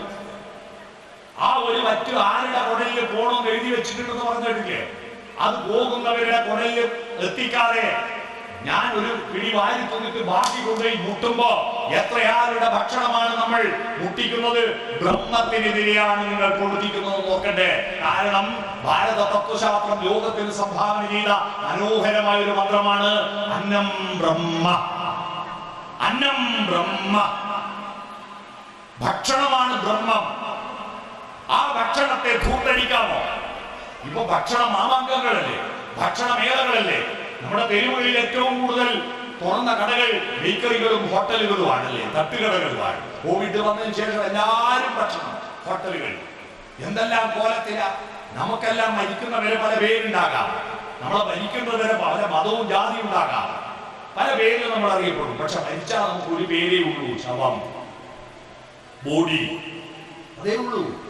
എന്നാൽ മരിക്കുന്നവരെ കോഴിക്ക് ഒരു പേരേ ഉള്ളൂ. പക്ഷെ മരിച്ചു കഴിഞ്ഞാൽ കോഴിക്ക് ഒരു ഭാഗ്യം കൊടുക്കും. എന്തെല്ലാം പേരാ, chicken kebab, chicken kadai, chicken pepper, chicken 65, chicken പറന്നരിച്ചത്, എന്തെല്ലാം പേരില്ല. ചിക്കൻ തിന്നുക തിന്നുക തിന്നുക തിന്നുക. കാരണം ആനന്ദത്തിന്റെ ഉറവിടം ഭക്ഷണമാണെന്ന് തെറ്റിദ്ധരിച്ചിരിക്കുന്ന ഒരു കാലഘട്ടത്തിലാണ് നാം ജീവിക്കുന്നത്. ആനന്ദത്തിന്റെ ഉറവിടം സച്ചിദാനന്ദമാണെന്നറിയാതെ ദുശ്ചിതാനന്ദത്തിലേക്ക് പോകുന്നതാണ് നമ്മുടെ തെരുവുകൾ ഇത്രയും കലാപകലുഷിതവും വിദ്വേഷാധിഷ്ഠിതവുമാകാൻ കാരണം. സത്ത് ചിത്ത് ആനന്ദം നഷ്ടപ്പെടുകയാണ്. സത്ത് ചിത്ത് ആനന്ദം. സത്ത് എന്ന് പറഞ്ഞാൽ നല്ലത്, ചിത്ത് എന്ന് പറഞ്ഞാൽ മനസ്സ്. നല്ല മനസ്സുകൾ ചേരുമ്പോൾ ഉണ്ടാകും ഒരു ആനന്ദം, അതാ ഉത്സവം. ഇവിടെ വന്നാൽ നല്ല മനസ്സുകൾ ഒത്തുചേരണം. ഇവിടെ വന്നിട്ട് ഞാൻ വരാൻ അല്പം വൈകുന്നത് വരെ മസിലും പിടിച്ചിരുന്നിട്ടുണ്ടെങ്കിൽ എന്തിനാ നിങ്ങൾ വന്നത്? നിങ്ങൾ ഇരുന്നിടത്തുനിന്ന് അപ്പുറത്തും ഇപ്പുറത്തും വിശേഷം ചോദിക്കണ്ടേ? അല്ലടോ ശ്രീദേവി, നിന്റെ കുടുവള്ളി കൊണ്ടുപോയ മോൾ ഇപ്രാവശ്യം വന്നിട്ട് വിശേഷം വായിക്കടോ എന്നല്ല ചോദിക്കണ്ടേ? പിന്നെ എന്തിനാ ഇവിടെ വരുന്നത്? അങ്ങോട്ടും ഇങ്ങോട്ടും മിണ്ടാതെ പൂതക്കുട്ടാന്ന് പറഞ്ഞൊരു സാധനം വീടിന്റെ ഒന്നും എനിക്കറിയില്ല. പൂതക്കുട്ടാന്ന് പറഞ്ഞാല് വിറകിന് കത്തിക്കാനും പറ്റില്ല, എന്നാൽ ഉൾപ്പെടിയായി തീരാനും പറ്റില്ല. അങ്ങനെ പൂതലായിരിക്കുന്ന ഒരു കുട്ടയുണ്ട്. അതുപോലെ നമ്മളെല്ലാം പൂതക്കുട്ട പോലെ നിൽക്കുക, ഒന്നും മിണ്ടാതെ. ബസ്സിലും ട്രെയിനിലും യാത്ര ചെയ്യുമ്പോ 5 മണിക്കൂർ ഇരുന്ന പോലും തൊട്ടടുത്തിരിക്കുന്ന ആളോട് ഇങ്ങോട്ട് കഴിയാ പോകുന്നത് ചോദിക്കൂല. നിങ്ങൾ ആരാ, എന്താ പേര് ചോദിക്കൂല. നമുക്ക് അക്ഷരം തന്നത്. അപ്പോ കാളിദാസന്റെ ശാകുന്തളത്തിലൂടെയാണ് നമ്മൾ പോയത്. വാക്കുകളുടെ അർത്ഥം അറിയണം. അപ്പോ ഭൂർജപത്രം എഴുതാനുള്ള കടലാസ് കിട്ടി. അപ്പോ പക്ഷി കൊടുത്ത തൂവൽ തൂലിക കിട്ടി, കദളിച്ചെടിയുടെ കായ വീണ്ടെടുത്ത മഷി കിട്ടി, ഊർജവൃക്ഷത്തിന്റെ തൊലിയാകുന്ന ഊർജപത്രം കിട്ടി. അടുത്ത ചോദ്യം, കാട്ടാളന്റെ ചോദ്യം, എന്താ എഴുതണ്ടേ എന്നാണ്. എന്താ എഴുതണ്ടേ? ഇതാണ്: ചിറകിൽ നിന്നൊരു തൂവലൻ മുന്നിലിട്ടുപോയൊരു പക്ഷി, ഇതു നീ എടുത്തുകൊള്ളുക. കദളിപ്പൂച്ചെടിയതിൻ കായ്മണികൾ നീട്ടി, ഇതിലെഴും ചായമെടുത്തുകൊള്ളുക. ഒരു ഭൂജ തരുവോതി എൻ സ്നിഗ്ധ ചർമ്മത്തിൻ ചിന്തിതാ നീ എടുത്തുകൊള്ളുക. പറയൂ, ഞാനെന്തേ കുറിച്ചു തരേണ്ടതെന്നറിയാതെ ചോദിച്ചു പോയ നേരം ഉത്തരം കേട്ടു കുറിച്ചു വെക്കൂ ഞങ്ങൾക്കിത്തിരി സ്നേഹത്തിൻ അക്ഷരങ്ങൾ. ഉത്തരം കേട്ടു കുറിച്ചു വെക്കൂ ഞങ്ങൾക്കിത്തിരി സ്നേഹത്തിൻ അക്ഷരങ്ങൾ. അക്ഷരങ്ങൾ ഉണ്ടായത് എന്തിനാണെന്ന് മനസ്സിലായോ? ഇപ്പോ പലരും ധരിച്ചിരിക്കുന്നത് അക്ഷരങ്ങൾ ഉണ്ടായത് തെറി പറയാനാ, അക്ഷരങ്ങൾ ഉണ്ടായത് പാരവെക്കാനാ, അക്ഷരങ്ങൾ ഉണ്ടായത് കുറ്റം പറയാനാ, അക്ഷരങ്ങൾ ഉണ്ടായത് വൃത്തികേട് പറയാനാ, അക്ഷരങ്ങൾ ഉണ്ടായത് പരാതി പറയാനാ, അക്ഷരങ്ങൾ ഉണ്ടായത് ഇതിലൊന്നുമല്ല, സ്നേഹം പങ്കിടാനാ. അപ്പോഴാണ് മുരുകാസുരനെ കൊന്നിട്ട് അംബിക പ്രത്യക്ഷപ്പെടുന്നത്. നാദാത്മികേ. നാദം ശൂന്യതയിൽ ആദ്യം അമൃതം വർഷിച്ച നാളിൽ ഗതോന്മാദം വിശ്വപദാർത്ഥശാലയെല്ലാം ഒരിടത്തു ഒന്നായി തുടിച്ചിടവേ. സർഗസംഗീതത്തിലെ മനോഹരമായ വരിയാണ്. നാദം ശൂന്യതയിൽ ആദ്യം അമൃതം വർഷിച്ചു. അതാണ് ഓംകാരമായ പൊരുൾ മൂന്നായി പിരിഞ്ഞുടനെ അങ്കാരമായതിൽ താൻ തന്നെ സാക്ഷിയത് ബോധം വരുത്തുവർ നാളായ നിന്ന പരമാചാര്യ രൂപ ഹരിനാരായണ. ഓംകാരം നാദത്തിൽ നിന്നാണ് പ്രപഞ്ചമുണ്ടായത്. ബൈബിളിൽ ഒരു വചനമുണ്ട്, അതൊരു പാട്ടുണ്ട്. ആദിയിൽ വചനമുണ്ടായി, വചനം രൂപമായി. ആദിയിൽ വചനമുണ്ടായി, ആദിയിൽ വചനമുണ്ടായി, ആ വചനം രൂപമായി, ആദിയിൽ വചനമുണ്ടായി. വചനം സംഗീതം അതിലാണ് ഈ ലോകം വിടർന്നത് എന്ന് പറയുന്ന ഗീതാഞ്ജലി വായിച്ചിട്ടുണ്ടോ? ആ ഗീതാഞ്ജലിയിൽ പ്രസക്തമായ ഒരു ഗീതകം ഞാൻ ഇവിടെ ചൊല്ലുക. അത് മുഴുവൻ മലയാളികളും ഇന്ത്യക്കാരും കേട്ടിരിക്കണം. ടാഗോർ എഴുതിയത് ബംഗാളി ഭാഷയിലും ഹിന്ദി ഭാഷയിലും എഴുതിയത് മലയാളത്തിലേക്ക് നമ്മുടെ പ്രിയപ്പെട്ട മഹാകവി ജി ശങ്കരക്കുറുപ്പാണ് വിവർത്തനം ചെയ്തത്. അതിങ്ങനെയാണ്: ഹേ മഹാപ്രഭോ, അങ്ങയുടെ സംഗീതം ഞാൻ അറിയുന്നില്ല, ഞാൻ എപ്പോഴും കേൾക്കുന്നുണ്ട് എന്നാണ് തുടക്കം. ഞാൻ അറിവില്ല ഭവാന്റെ മോഹനഗാനാലാപന ശൈലീ, നിഭൃതം ഞാനതു കേൾപ്പൂ സതതം നിതാന്ത വിസ്മയശാലീ. ഉദയഗാന പ്രകാശകലയാൽ ഉജ്വല ശോഭം ഭുവനം അലതല്ലിടുകയാണധികഗണം വായുവിനീശ്വരചലനം. അലിയിക്കുന്നോ ശിലകളെ ഈശ്വരഗംഗാസരഭസഗമനം. പാടണമെന്നുണ്ടീ രാഗത്തിൽ പാടാൻ സ്വരമില്ലല്ലോ, പറയണമെന്നുണ്ടെന്നാൽ അതിനൊരു പദം വരുന്നില്ലല്ലോ. പ്രാണനുറക്കെ കേണിടുന്നു പ്രഭോ പരാജിത നിലയിൽ, നിബദ്ധനിഹ ഞാൻ നിൻ ഗാനത്തിൻ നിരന്തരമായ വലയിൽ. അറ്റമില്ലാത്ത പാട്ടുപോലെ പാടാൻ എനിക്ക് കഴിയാത്തതിൽ ഞാൻ പരാജയപ്പെട്ടിട്ട് കരയുമേ. പക്ഷേ കരയുമ്പോഴും ഞാൻ ആശ്വസിക്കുന്നു. ആ പാട്ടുപോലെ ഒരിക്കലും എനിക്ക് പാടാൻ കഴിയില്ല. എങ്കിലും ആ പാട്ടിന്റെ സർഗാത്മകമായ കണ്ണിയിൽ ഞാനും ഒരു കണ്ണിയാണല്ലോ. ആ പാട്ടിന്റെ ഒരു ശ്രുതിയല്ലേ ഞാൻ, ആ പാട്ടിന്റെ ഒരു ലയമല്ലേ ഞാൻ, ആ പാട്ടിന്റെ ഒരു താളമല്ലേ ഞാൻ, ആ പാട്ടിന്റെ ഒരു ഈണമല്ലേ ഞാൻ, ആ പാട്ടിന്റെ ഒരു വാക്കല്ലേ ഞാൻ. ആ വാക്കുകളും താളവും ശ്രുതിയും എല്ലാം ചേരുമ്പോ, എല്ലാ മനുഷ്യരും ചേരുമ്പോൾ എന്റെ സ്വരവും നിങ്ങളുടെ സ്വരവും ഒത്തുചേർന്ന് നമ്മുടെ സ്വരമാകുന്നതാണ് ഭജന. ഭജനയിലൂടെ 15ാം നൂറ്റാണ്ടിൽ ഭാരതത്തിൽ ആരംഭിച്ച ഭക്തി പ്രസ്ഥാനത്തിന്റെ പ്രത്യേകത, എനിക്കും ദൈവത്തിനുമിടയിൽ ഇടത്തട്ടുകാരൻ വേണ്ട, പൂജാരി വേണ്ട, നേരിട്ട് ദൈവത്തോട് സംവദിക്കാൻ വേണ്ടിയിട്ട് പാട്ടുപാടുക. ഹര ഹര ശിവ ശിവ എന്ന് ഒരു നാമം ചൊല്ലേടാ, പാമരനെ ഉനക്കതിൽ പരമെന്നേടാ.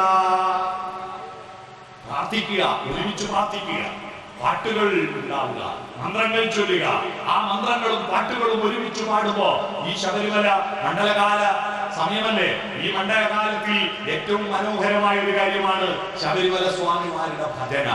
ആ ഭജന ഉണ്ടാവുമ്പോ എല്ലാവരും ഒരുമിച്ച് ചേർന്നിട്ട് ഭജിക്കുമ്പോൾ ഉണ്ടാകുന്ന പ്രത്യേകത, ഒരുമിച്ച് താളമുണ്ടാകുന്നു, ഒറ്റ ഹൃദയമാകുന്നു, അദ്വൈതപത്നം ഉണ്ടാകുന്നു, ഒറ്റ ചിന്തയുണ്ടാകുന്നു. ഒരേയൊരു ലക്ഷ്യം ശബരിമല, ഒറ്റ മനസ്സാകുന്നു. ഞാനും നീയും രണ്ടല്ലാതാകുന്നു. അവിടെയാണ് ഭാരതത്തിന്റെ അദ്വൈതം ഉണ്ടാകുന്നത്. നിങ്ങൾ കഷ്ടപ്പെട്ട് ബുദ്ധിമുട്ടി 41 ദിവസം വ്രതമെടുത്ത് നേരെ പോലിരുമ്പോ ബ്രാഹ്മമുഹൂർത്തത്തിൽ ഉണർന്ന് തണുത്ത ധനുമകരെ ഘോരഘോരെ തണുത്ത വെള്ളത്തിൽ മുങ്ങിക്കുളിച്ച് മത്സ്യമാംസാദികൾ ഉപേക്ഷിച്ച് വാക്ക് മനസാ വാച കർമ്മണ ചിട്ടയോടുകൂടി നടന്ന് കഷ്ടപ്പെട്ട് ഈ മാല സ്വീകരിക്കാൻ ഗുരുവിനെ വണങ്ങി ഹരിശ്രീതൻ മുത്തുകൾ വിരൽ പൂവിൽ വിടർത്തിയ ഗുരുവിന്റെ ശ്രീപദങ്ങൾ വണങ്ങി ശിരസിൽ ഇരുമൂടി കെട്ടുകളും താങ്ങി 18 പടി കേറി ഭഗവാനെ തൊഴുമ്പോ അവിടെ എന്താ എഴുതി വെച്ച? അവിടെ എഴുതി വെച്ചിരിക്കുന്നത് തത്വമസി എന്നല്ലേ? അത് നീയാകുന്നു എന്നല്ലേ? നീ തേടിയത് നിന്റെ ഉള്ളിൽ തന്നെ ഉണ്ടെന്നല്ലേ? രണ്ടല്ല എന്നല്ലേ? അത് നീയാകുന്നു. തത്ത്, അത്, ത്വം, നീ, അസി ആകുന്നു. നീ എപ്പോൾ ദൈവമാകുന്നു. ചെറിയൊരു ചലനം, നീ ഉടുത്ത മുണ്ടൊന്ന് കറുപ്പിലേക്ക് മാറൂ, നിന്റെ കഴുത്തിൽ ഒരു മാല അണിയൂ, നീ അപ്പ സ്വാമിയായി, നീ അപ്പ അയ്യപ്പനായി. ചെറിയ മിനിറ്റുകൾ കൊണ്ട് നമ്മൾ എല്ലാവരും സ്വാമിയായി, എല്ലാവരും അയ്യപ്പനായി. പിന്നെ വിളിക്കുക സ്വാമി എന്നല്ലേ? അയ്യപ്പാന്നല്ലേ? നമ്മളിൽ ദൈവമുണ്ട്. ആ ദൈവത്തിന്റെ അടുത്തെത്താനുള്ള ചെറിയൊരു വിടവ് മാത്രമേ നമ്മുടെ ഉള്ളിൽ ബാക്കിയുള്ളൂ. ആ വിടവ് പരിഹരിക്കാനാണ് ഉത്സവങ്ങൾ, പ്രാർത്ഥനകൾ, ഭക്തി. അതാണ് ആ വെളിച്ചത്തിലേക്ക് എത്തണം. ഏതാ വെളിച്ചം? മനസ്സിനുള്ളിൽ ദൈവമിരുന്നാൽ മനുഷ്യനും ദൈവവും ഒന്ന്. ദൈവം എന്ന വാക്കിന്റെ അർത്ഥം അറിയാമോ? ദിവാകരൻ എന്ന വാക്കിന്റെ അർത്ഥം സൂര്യൻ എന്നാണ്. ആ പേര് കിട്ടിയത് ദിവം കരമായിരിക്കുന്നവനാണ്. വെളിച്ചമാണ് കരമായിരിക്കുന്നത് സൂര്യന്റെ. അപ്പൊ ദിവം പ്രകാശമാണ്. അപ്പൊ ദൈവമോ പ്രകാശം കൊടുക്കുന്നവനാണ്. എവിടത്തേക്ക് പ്രകാശം? അപ്പൊ ദൈവം ആരാ? കൃഷ്ണകുട്ടി ഇലക്ട്രിസിറ്റി മന്ത്രിയാ? വെളിച്ചം തരുന്നത് LED bulb, CFL bulb, halogen bulb, ആ പ്രകാശമല്ല, ആന്തരികമായ വെളിച്ചം. ആ വെളിച്ചം കൊണ്ടാണ് ഈ വെളിച്ചം നമുക്ക് കിട്ടിയത്. തോമസ് ആൽവാ എഡിസൺ എന്ന് പറയുന്ന മനുഷ്യന്റെ ആന്തരികമായ വെളിച്ചമാണ് ഈ വെളിച്ചം ഉണ്ടാക്കാൻ കാരണം. ആ എഡിസന് ആ വെളിച്ചം ഉണ്ടാക്കി കൊടുത്തത് അവന്റെ അമ്മയാകുന്ന ഒരു ദേവിയാണ്. അവന്റെ അമ്മയാകുന്ന ഒരു ദേവിയാണ്. തോമസ് ആൽവാ എഡിസൺ ചെറിയ കുട്ടിയായിരിക്കുമ്പോ മഹാകുത്തക്കട. അവന് ദൈവാംശം നല്ലോണം ഉള്ളത് കൊണ്ടാ കുത്തക്കേട്. അതുകൊണ്ട് കുട്ടികൾ കുത്തക്കേട് കഴിക്കുമ്പോ നിങ്ങൾ അവരെ തൊടുക. കാരണം നല്ല ദൈവം ആയതുകൊണ്ടാണ് അവൻ കുത്തക്കേട് കഴിക്കുന്നത്. കാരണം ഏറ്റവും വലിയ കുത്തക്കേട് കഴിച്ച കുട്ടിക്കാണ് ഇന്ത്യയിൽ ഏറ്റവും കൂടുതൽ അമ്മമാർ പ്രാർത്ഥിക്കുന്നത്. ആരാത്? ഏറ്റവും വലിയ കുത്തക്കേട് കഴിച്ചവൻ ഭഗവാൻ കൃഷ്ണനല്ലേ? കൃഷ്ണനല്ലേ? നിങ്ങളുടെ മക്കൾ കുത്തക്കേട് കഴിച്ചാൽ ഭഗവാൻ കൃഷ്ണൻ കുത്തക്കേട് കഴിച്ചാൽ ആഹാ, അതൊന്നും ന്യായ. നിങ്ങളുടെ മക്കള് കുരുത്തക്കേട് കഴിക്കുന്നത് ഭഗവാനാവുന്നതാ. അപ്പൊ കുരുത്തക്കേട് കഴിക്കുമ്പോൾ തൊഴുക. ആ കുരുത്തക്കേടിന്റെ വികാസം, അവന്റെ ചോദ്യങ്ങൾ, ആ ചോദ്യങ്ങൾക്ക് എല്ലാ നെഗറ്റീവിലൂടെ മറുപടി കൊടുത്തത് കൊണ്ടല്ല. കൃഷ്ണൻ ജനിക്കുന്നതിന് മുമ്പ് വധശിക്ഷയ്ക്ക് വിധേയനായ ഒരു ദൈവമാണ് കൃഷ്ണനും യേശു ക്രിസ്തു അല്ലെ? ജനിക്കുന്നതിന് മുമ്പ് വധശിക്ഷയ്ക്ക് വിധേയനായി. ദേവകിയുടെയും വസുദേവരുടെയും വിവാഹം കഴിഞ്ഞ ഉടനെ ഈ കൃഷ്ണൻ ജനിക്കുമെന്ന് ഭയന്നിട്ട് അവനെ കൊല്ലാൻ നേരത്തെ കംസൻ വിധിച്ചു വെച്ചല്ലോ. ആ കൃഷ്ണൻ എങ്ങനെ ഇത്രയും പ്രതിസന്ധികൾ നേരിട്ടിട്ട് ലോകമറിയപ്പെടുന്ന ദൈവമായി? ലോകത്താകമാനം ഹരേ കൃഷ്ണ പ്രസ്ഥാനക്കാരുണ്ട്. രാമനെ അറിയാം, ഒരുപാട് ആള് ലോകത്തുണ്ട്. പക്ഷെ കൃഷ്ണനെ അറിയാം. കാരണം ഹരേ കൃഷ്ണ പ്രസ്ഥാനം, ഹരേ കൃഷ്ണ ഹരേ രാ എന്ന് പാട്ടും പാടിയിട്ട് ഹരേ കൃഷ്ണ പ്രസ്ഥാനമുണ്ട് കേട്ടോ. എങ്ങനെ കൃഷ്ണനെ അറിഞ്ഞു? കൃഷ്ണന്റെ പ്രത്യേകത അദ്ദേഹത്തിന്റെ മാജിക് കൊണ്ടല്ല, അദ്ദേഹത്തിന്റെ സർഗാത്മകത കൊണ്ടാണ്. എവിടുന്ന് ആ സർഗാത്മകത കിട്ടിയത്? അമ്മമാരെ, നിങ്ങൾ ദേവിയാവുക, എന്നാ നിങ്ങളുടെ മക്കൾ കൃഷ്ണനാവും. നിങ്ങളുടെ മക്കൾ എന്റെ മകൻ കൃഷ്ണനുണ്ണി കൃഷ്ണാട്ടത്തിനു പോകേണം, കൃഷ്ണാട്ടത്തിനു പോയാൽ പോരാ. പണ്ടത്തെ നാടപ്പാട്ടാണ്, അത് സിനിമാ പാട്ടായി മാറിയിട്ടുണ്ട്. നമ്മുടെ മക്കളെയെല്ലാം നമ്മൾ വിളിക്കുക കണ്ണാന്നല്ലേ. വാത്സല്യത്തിന്റെ തിടമ്പായ കണ്ണാന്ന് വിളിച്ചതിന്റെ കാരണം എന്താണെന്നറിയുമോ? കണ്ണൻ ലോകത്ത് സർഗാത്മകതയുടെ ആദ്യത്തെ ദൈവമാണ് കണ്ണൻ. ദൈവങ്ങളുടെ വികാസം മനുഷ്യന്റെ ജീവന്റെ ഉൽപ്പത്തിയും വികാസവുമാണ്. ജീവൻ ഉണ്ടായത് വെള്ളത്തിലാണ്. അതുകൊണ്ടാണ് നീ പണ്ടൊരു പൂത്തിനിങ്കിലമായി അന്ന് നിന്റെ നെയ്യിൽ മറന്നു വന്ന നീരാഴി. കണ്ടോ? കണ്ണാലിര കണ്ണാ പാലാഴി തിരയിലൊഴുകും പാലിര കണ്ണാ. ദേവി കന്യാകുമാരി സിനിമയിൽ ഒരു പാട്ടുണ്ട്. അതിൽ പറയാ, നീ പണ്ടൊരു പൂത്തിനിങ്കിലമായി. അടുത്ത വരി, നീ പണ്ടൊരു മുനി കുമാരനായി. എന്ന് പറഞ്ഞാൽ കേരളത്തിൽ മീനുണ്ട് പരശുരാമനുണ്ട്, രണ്ടുമാണ്. വെള്ളത്തിലാണ് ജീവൻ ഉണ്ടായത്. പിന്നെ വെള്ളത്തിൽ മാത്രം നിൽക്കാതെ കരയിലേക്ക് കയറി പ്രസ്സായി. ദൈവം പ്രസ്സാവുന്ന കണ്ടോ? കരയിലും വെള്ളത്തിലും ജീവിക്കുന്ന ജീവിയായി. അതാ ആമ. പിന്നെയാണ് കാട്ടിലെ ജീവിയായത്. അതാ വരാഹം, പന്നി. പിന്നീടാണ് മുഖം കണ്ട സിംഹം, ഉടല് കണ്ട നരൻ, നരത്തുമ കയറുന്ന നരസിംഹം ഉണ്ടായി. പിന്നെയാണ് അവൻ മരത്തുമെന്ന് താഴെ ഇറങ്ങിയിട്ട് അവൻ ആദ്യത്തെ പ്രകൃതിയിൽ നിന്ന് ഒരു ഉപകരണം ഉണ്ടാക്കിയപ്പോഴാണ്, അവൻ കൈകൊണ്ട് ഒരു ഉപകരണം ഉണ്ടാക്കിയപ്പോഴാണ് അവന്റെ മാനവികതയിലേക്കുള്ള മാറ്റം ഉണ്ടാകുന്നത്. എന്താ ഉപകരണം? ഓല കൊണ്ട് ചുള്ളിക്കമ്പുകൾ പിടിച്ച് കെട്ടിയിട്ട്, ഓല അതിന്റെ മേലെ പിടിച്ച് കെട്ടിയിട്ടുള്ള ഒരു കൊട. ആ കൊടയെന്തിയ വാമനാണ് അടുത്തത്. അതിനുശേഷമാണ് ഇരുമ്പില്ലാതെ കല്ലുകൊണ്ടും മരം കൊണ്ടും ആയുധമാക്കി നടക്കുന്നവൻ ആദ്യം മണ്ണ് കുഴിച്ചിട്ട് ഇരുമ്പ് കണ്ടെത്തിയിട്ട് ആ ഇരുമ്പ് അടിച്ച് ഉരുക്കിയിട്ട് അടിച്ച് പരത്തിയിട്ട് മൂർച്ചം വരുത്തിയിട്ട് അതിനൊരു മരത്തിന്റെ തള്ളയെടുത്തിട്ട് ചുമല് വെച്ചിട്ട് ഇരുമ്പിന്റെ പത്തിയും മരത്തിന്റെ തള്ളയും അതിനാ മഴു, അതിന് സംസ്കൃതത്തിൽ പരശുപോയും പരശുരാമൻ ഉണ്ടായി. പരശുരാമൻ അത് കഴിഞ്ഞിട്ടാണ് അവൻ രാജ്യഭരണം ആരംഭിക്കുന്നത്. രാജ്യഭരണം അതുവരെ ഭരണമില്ല, വ്യത്യസ്ത കിടക്കുക പിന്നെ നടക്കുക. അതിൽ നിന്ന് മാറിയിട്ട് ഒരിടം കിട്ടി, തന്നേട് ഉണ്ടായി, രാജ്യമുണ്ടായി, അതിരുകളുള്ള രാജ്യമുണ്ടായി.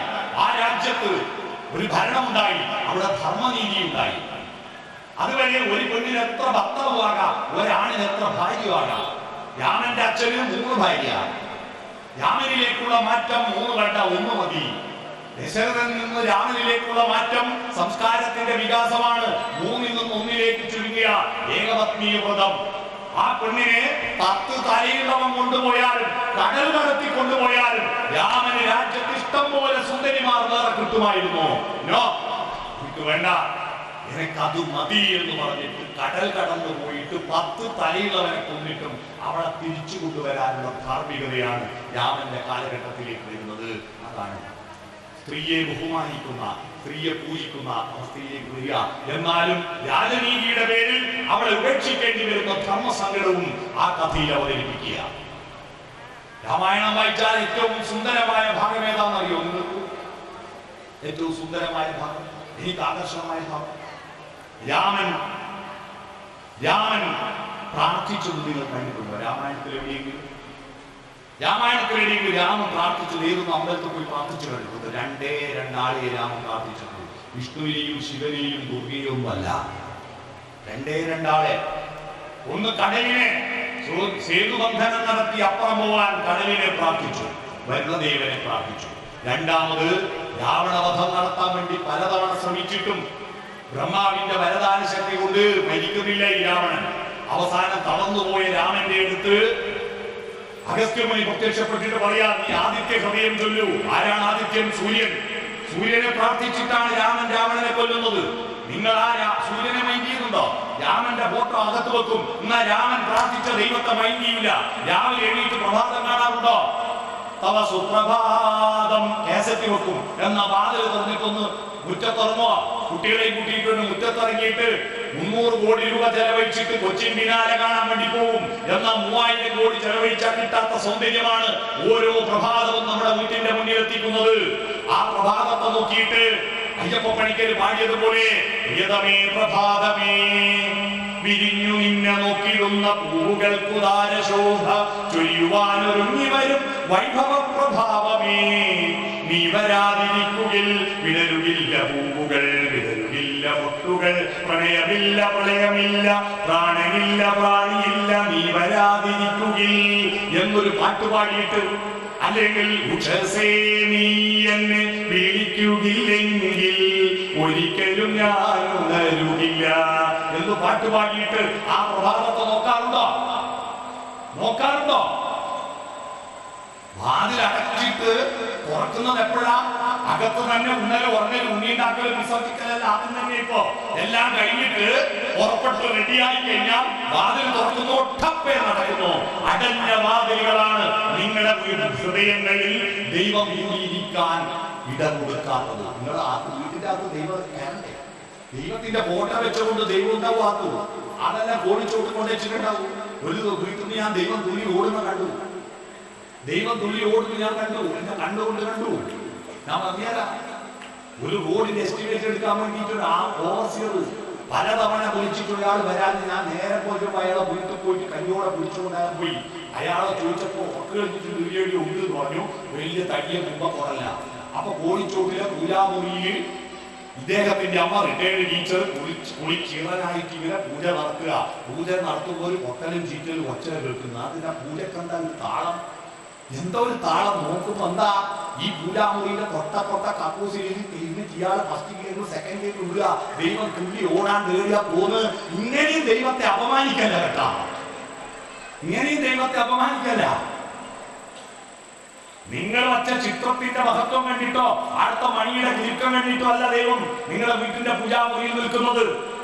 അവിടെയുള്ള വാക്കുകളും നോക്കുകളും ചിന്തകളും സുന്ദരമാവുമ്പോഴാ ആ വീടിൽ ദൈവം വരുന്നത് പൂജാമുറിയിലൂടെയല്ല. നിങ്ങളുടെ വീട്ടിലേക്ക് ദൈവം വരുന്നത് ആ സൂര്യനിലൂടെയാണ്. ആ സൂര്യനെയാണ് രാമൻ പ്രാർത്ഥിച്ചത്. അഗസ്ത്യമുനി പ്രത്യക്ഷപ്പെട്ടിട്ട് രാമനോട് പറയുന്നു, സൂര്യനെ പ്രാർത്ഥിക്കാൻ. സന്താപനാശകനായ നമോ നമ, അന്ധകാരാന്തകായതേ നമോ നമ, ചിന്താമണേ ചിദാനന്ദായതേ നമ, നീഹാരനാശകനായ നമോ നമ, ശാന്തായ രൗദ്രായ സൗമ്യായ ഘോരായ കാന്തീവതാം കാന്തി രൂപായ തേ നമ, ലോകായ വിശ്വൈക സാക്ഷിണതേ നമ, താപര ജംഗമാചാര്യായ തേ നമ, ഇത്തമാദിത്യ ഹൃദയം ജപിച്ചു നീ ശത്രുക്ഷയം വരുത്തിയിടുക സത്വരം എന്ന് പറഞ്ഞിട്ട് രാമൻ സൂര്യനെ പ്രാർത്ഥിക്കുക. ആ സൂര്യന്റെ വെളിച്ചം നിങ്ങൾ മൈൻഡ് ചെയ്യാറുണ്ടോ? ആ സൂര്യനെ പ്രഭാതത്തെ കാണാറുണ്ടോ? ഇല്ലല്ലോ. ആ പ്രഭാതത്തെ കാണണ്ടേ? അവിടെയാണ് ദൈവം നിങ്ങളുടെ വീട്ടിലേക്ക് വരുന്നത്. ആ സൂര്യനെയും സമുദ്രത്തെയാണ് രാമൻ പ്രാർത്ഥിച്ചത്. ഇനി രാമൻ ഒരാളുടെ മാത്രമേ കാല് പിടിച്ചിട്ടുള്ളൂ. അറിയാമോ ആരുടേതാണ്? രാമൻ ഒരാളുടെ കാല് പിടിച്ചു. രാമായണം മുഴുവൻ വായിച്ചിട്ടുണ്ടെങ്കിൽ അത് മനസ്സിലാക്കിയിട്ടില്ല അല്ലെ? രാമൻ കാട്ടിലേക്ക് പോകുമ്പോ സീത പറഞ്ഞു ഞാനും കൂടെ വരുന്നു. ആദ്യമൊക്കെ എതിർത്തെങ്കിലും കൂടെ പോയി. പക്ഷേ ആ രാമന്റെയും സീതയുടെയും ജീവിതത്തിൽ ഏറ്റവും സുന്ദര മുഹൂർത്തങ്ങൾ ഉണ്ടായത് കൊട്ടാരത്തിലല്ല രാമനെ പാല് വെച്ച് പൂർത്തിയടിച്ച ടീമാണ്. രാമനും സീതയും സുഖമനുഭവിച്ചത് കാനനത്തിൽ മാത്രമാണ്. കാനനത്തിൽ ശരത്കാലച്ചാരു ഭംഗികൾ നോക്കിയും കായും കനികളും പൂവും തളിരും തേടിയോടിയും ഓമൽ ചിത്രാന്തരം കാറ്റിൽ പാറിച്ചും ഭന്തസുന്ദരി ഉല്ലസിച്ചാളങ്ങു മണ്ണും ഒരു പൂമ്പാറ്റ പോലവൾ. ഉല്ലാസത്തോടുകൂടി പൂമ്പാറ്റ പോലെ രാമന്റെ കൂടെ ഓടി നടക്കാൻ, ജീവിതത്തിന്റെ ദാമ്പത്യത്തിന്റെ സുഖങ്ങൾ മുഴുവൻ അനുഭവിക്കാൻ സീതക്കും രാമനും കഴിഞ്ഞതിന് ഒരൊറ്റ കാരണം, അദ്ദേഹത്തിന് എല്ലാ കാര്യങ്ങളും ശ്രദ്ധിക്കാൻ കഴിയാതെ ഇതിൽ തന്നെ ശ്രദ്ധ കേന്ദ്രീകരിക്കാൻ പറ്റിയത് കാവലായിട്ട് ഒരുത്തനുണ്ടായിരുന്നു കൂടെ, തന്റെ അനുജനായ ലക്ഷ്മണൻ. രാമന്റെ കൂടെ സീതയുണ്ട്, അതുകൊണ്ട് അവൻ ആനന്ദമുണ്ട്. പക്ഷെ ലക്ഷ്മണന്റെ കൂടെ ഊർമിളയില്ല. ലക്ഷ്മണൻ കാട്ടിലേക്ക് പോകുമ്പോ ലക്ഷ്മണന്റെ അമ്മ സുമിത്രാദേവി ലക്ഷ്മണനെ ഉപദേശിച്ചതാണ് രാമായണത്തിലെ ഉത്തമ ശ്ലോകം എന്ന് വരരുചി ഉപദേശിക്കുന്നത് നിങ്ങൾ വായിച്ചിട്ടുണ്ടാവുമല്ലോ. എന്താ ശ്ലോകം? ലക്ഷ്മണനോട് സുമിത്ര പറയാ, നീ കാട്ടിലെത്തിയാൽ രാമം ദശരഥം വിദ്ധിം മാം വിദ്ധിം ജനകാത്മജം അയോധ്യാമടവിം വിദ്ധിം ഗച്ഛതാദ യഥാസുഖം. കാട്ടിലെത്തിയാൽ രാമനെ ദശരഥനായി കാണണം, അമ്മയായിട്ട് സീതയെ കാണണം, അയോധ്യയെ കാടിനെ അയോധ്യയായി കാണണം, മകനെ സുഖമായി പോയി വരിക. അതുകൊണ്ട് തന്റെ അച്ഛനമ്മമാര് കൊട്ടാരത്തിലാണെന്ന ദുഃഖമില്ലാതെ അച്ഛനും അമ്മയും മുമ്പിലുണ്ടെന്ന ഉത്തരവാദിത്വ ബോധത്തോടുകൂടി വില്ലും കുഴിയെ കുലച്ചിട്ട് കാവിൽ നിന്ന ലക്ഷ്മണനെ ആ ത്യാഗം അനുഭവിക്കാൻ കരുത്തായത് ആ ലക്ഷ്മണനെ വേണ്ടി പ്രാർത്ഥിച്ച് കൊട്ടാരത്തിൽ ഇരിക്കുന്ന ഊർമിളയാ. സീതയ്ക്ക് അനവത്യ ദുഃഖം കുട്ടികൾ ഗർഭിണിയായതിനു ശേഷം മാത്രമേ രാമൻ ഉപേക്ഷിക്കേണ്ടി വന്നിട്ടുള്ളൂ. എന്നാൽ 14 കൊല്ലം ഭർത്താവിനെ കാണാതെ അയോധ്യയിലെ കൊട്ടാരത്തിൽ തന്റെ ഭർത്തൃമാതാക്കളെ ശുശ്രൂഷിച്ചു കഴിഞ്ഞ ആ ഊർമിളയുടെ ത്യാഗമാണ് രാമൻ കാട്ടിൽ അനുഭവിച്ച സുഖത്തിന്റെ പ്രതിഫലം എന്ന് തിരിച്ചറിഞ്ഞ രാമൻ ലങ്കയിലെ ദൗത്യ നിർവഹണത്തിന് ശേഷം തിരിച്ചു കൊട്ടാരത്തിലെത്തിയിട്ട് അർദ്ധരാത്രിയിൽ ആരും കാണാതെ പോകുന്ന രംഗമുണ്ട്. ആ രംഗത്ത് അന്തഃപുരത്തിൽ കയറിയിട്ട് ഉർമിള ഉറങ്ങുന്ന അവസരത്തിൽ ആ ഉർമിളയുടെ കാല് പിടിച്ചിട്ട് പറയുന്നു, എന്റെ പ്രിയപ്പെട്ട അനുജത്തി, നിന്റെ ത്യാഗമാണ് എന്റെ ജീവിതത്തിന്റെ മൂല്യമെന്ന് പറഞ്ഞ രാമനാണ് നമ്മുടെ മാതൃകാ പുരുഷനാവുന്നത്. നിങ്ങൾ വായിച്ചോ അത്?